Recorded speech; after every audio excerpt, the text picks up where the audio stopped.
उत्तर प्रदेश के आगरा जिले से रिश्तों को झकझोर देने वाला एक सनसनीखेज मामला सामने आया है। सिकंदरा थाना क्षेत्र में एक महिला पर अपने पति की हत्या कर शव को घर के बाथरूम के फर्श के नीचे दफनाने का आरोप लगा है। सबसे चौंकाने वाली बात यह है कि आरोप के अनुसार घटना के बाद बाथरूम का फर्श दोबारा प्लास्टर करवा दिया गया और करीब 1.5 महीने तक पति के लापता होने का नाटक चलता रहा। मामले का खुलासा तब हुआ जब मृतक के भाई को महिला की बातों पर शक हुआ और उसने सच्चाई जानने की कोशिश की। सूचना मिलने पर पुलिस ने घर पहुंचकर बाथरूम की खुदाई कराई, जहां से मानव कंकाल बरामद हुआ। पुलिस के मुताबिक मृतक की पहचान 44 वर्षीय सुरेंद्र कुमार शर्मा के रूप में हुई है, जो सिकंदरा थाना क्षेत्र की रेणुका धाम कॉलोनी में अपनी पत्नी रूबी, 2 बच्चों और मां के साथ रहते थे। परिवार के अनुसार 18 मई को अचानक सुरेंद्र के लापता होने की सूचना मिली थी। उस समय पत्नी रूबी ने परिजनों को बताया था कि पुलिस घर पर दबिश देने आई है, इसलिए बच्चों और मां को अपने साथ ले जाएं। बाद में उसने कहा कि सुरेंद्र घर छोड़कर कहीं चले गए हैं। रूबी की सूचना के आधार पर थाना सिकंदरा में सुरेंद्र की गुमशुदगी दर्ज कराई गई। इसके बाद पुलिस और परिवार दोनों उसकी तलाश में जुट गए। परिजनों का कहना है कि इस दौरान रूबी खुद भी पुलिस के साथ सीसीटीवी कैमरों की फुटेज देखने जाती रही और मोहल्ले में पति के गायब होने पर दुख जताती रही। वो लोगों के सामने रोती बिलखती थी, जिससे किसी को उस पर शक ना हो।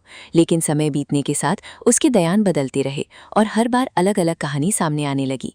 मृतक के भाई अनिल शर्मा के अनुसार रूबी की बातों में लगातार विरोधाभास दिखाई देने लगा। कभी वो कहती कि सुरेंद्र खुद कहीं चले गए हैं, तो कभी किसी और वजह का जिक्र करती। इसी बीच परिवार ने सुरेंद्र के बैंक खाते और अन्य गतिविधियों की जानकारी जुटानी शुरू की। धीरे धीरे उन्हें यकीन होने लगा कि मामला सामान्य गुमशुदगी का नहीं है। अनिल शर्मा का कहना है कि उन्होंने रूबी का भरोसा जीतने की कोशिश की और उसे विश्वास दिलाया कि यदि वो सच बताएगी तो उसकी मदद की जाएगी। इसके बाद शुक्रवार सुबह करीब 6 बजे रूबी का फोन आया और उसने घर आने के लिए कहा। जब अनिल घर पहुंचे तो रूबी ने पहले कहा कि सुरेंद्र बाथरूम में है। बाथरूम में देखने पर वहां कुछ नहीं मिला। दोबारा पूछने पर उसने कथित तौर पर स्वीकार किया कि सुरेंद्र का शव बाथरूम के फर्श के नीचे दफन है। ये सुनते ही परिवार के होश उड़ गए और तुरंत पुलिस को सूचना दी गई। सूचना मिलते ही पुलिस की टीम मौके पर पहुंची। पूरे घर को सुरक्षा घेरे में लेकर बाथरूम के फर्श की खुदाई शुरू कराई गई। कुछ ही देर बाद फर्श के नीचे से मानव कंकाल मिलने पर इलाके में सनसनी फैल गई। बड़ी संख्या में स्थानीय लोग मौके पर जमा हो गए। पुलिस ने कंकाल को कब्जे में लेकर पोस्टमार्टम और फॉरेंसिक जांच के लिए भेज दिया। वैज्ञानिक साक्ष्यों के आधार पर यह पुष्टि की जाएगी कि बरामद अवशेष सुरेंद्र कुमार शर्मा के ही हैं और उनकी मौत किन परिस्थितियों में हुई। पुलिस अधिकारियों के अनुसार शुरुआती पूछताछ में जो तथ्य सामने आए हैं, उनके आधार पर जांच आगे बढ़ाई जा रही है। डीसीपी सिटी सैयद अली अब्बास ने बताया कि प्रारंभिक जांच में ये जानकारी मिली है कि सुरेंद्र नशे के आदी थे। वो शराब के साथ नशीली गोलियों का भी सेवन करते थे। आरोप है कि घटना वाले दिन रूबी ने उन्हें नशे की गोलियों की अधिक मात्रा दी, जिसके बाद उनकी हत्या कर दी गई। इसके बाद शव को घर के बाथरूम में गड्ढा खोदकर दफनाया गया और ऊपर से फर्श दोबारा तैयार कर दिया गया ताकि किसी को शक न हो। हालांकि पुलिस का कहना है कि अभी जांच जारी है और अंतिम निष्कर्ष पोस्टमार्टम रिपोर्ट, फॉरेंसिक जांच तथा अन्य वैज्ञानिक साक्ष्यों के आधार पर ही निकाला जाएगा। पुलिस हर पहलू की गंभीरता से जांच कर रही है ताकि घटना की पूरी सच्चाई सामने आ सके।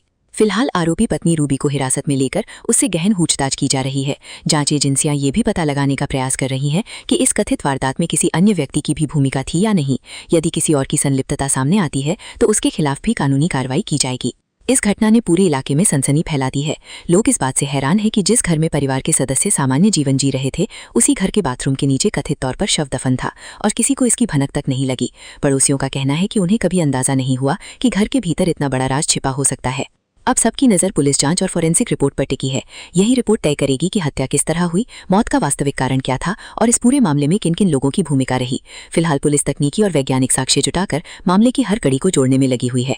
यदि आरोप साबित होते हैं तो ये मामला प्रदेश की सबसे चर्चित आपराधिक घटनाओं में शामिल हो सकता है। माता जी, भैया मैं नहीं बोल सकूंगी ना, नहीं बोल सकूंगी मैं भाई। थोड़ा बोल।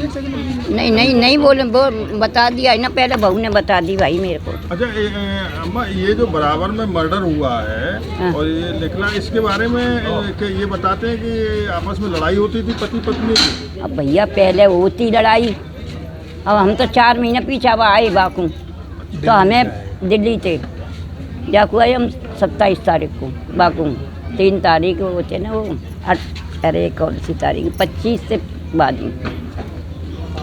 तो अब जी आज जी निकाले हैं, जब हमें तो पता लगा नहीं, हमें कोई पता नहीं था। पहले लड़ाई होती इनमें।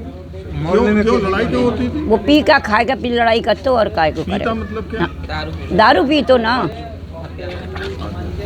बस यही बात है भैया। सामने हमने वाले बीच बचाव भी कराते थे क्या? कराते पर वो दोनों में नहीं कोई जा तो गाली दे के भगा दी, तो तेरी माँ की तेरी बहन की ऐसे करके भगा दी तो भाई। अच्छा, हाँ भैया। अच्छा, घर में जो गाड़ दिया कैसे पता चला अब मोहल्ले वालों भैया हमें नहीं पता क्या, पुलिस से पता है ये सारी बात।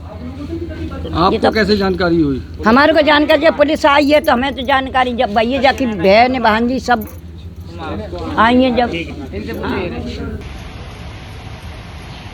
दिनांक 26/5/2026 को थाना सिकंदरा पे एक सुरेंद्र शर्मा नामक व्यक्ति की गुमशुदगी दर्ज की गई। इस गुमशुदगी के क्रम में पुलिस द्वारा जांच की गई तो यह पाया गया कि मृतक की पत्नी द्वारा ही मृतक को मार के अपने बाथरूम में गाड़ दिया गया है एवं फर्श बनवा दी गई है। पुलिस द्वारा विधिक कार्रवाई करते हुए बाथरूम की फर्श तोड़ी गई एवं शव को बरामद किया गया। शव को पंचायतनामा करके पोस्टमार्टम हेतु मॉर्चरी भेज दिया गया है और अभियुक्ता को, जो कि मृतक की पत्नी है, उनको हिरासत में लेकर पूछताछ की जा रही है। अन्य विधिक कार्रवाई अमल में लाई जाएगी। आपका क्या नाम है? मेरा नाम हरिश्चंद्र है। क्या करते हैं?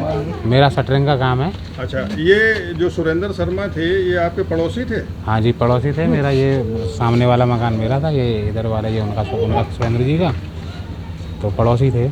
तो क्या इनके बारे में आप क्या जानते हैं कि कैसे जो है मर्डर हुआ है?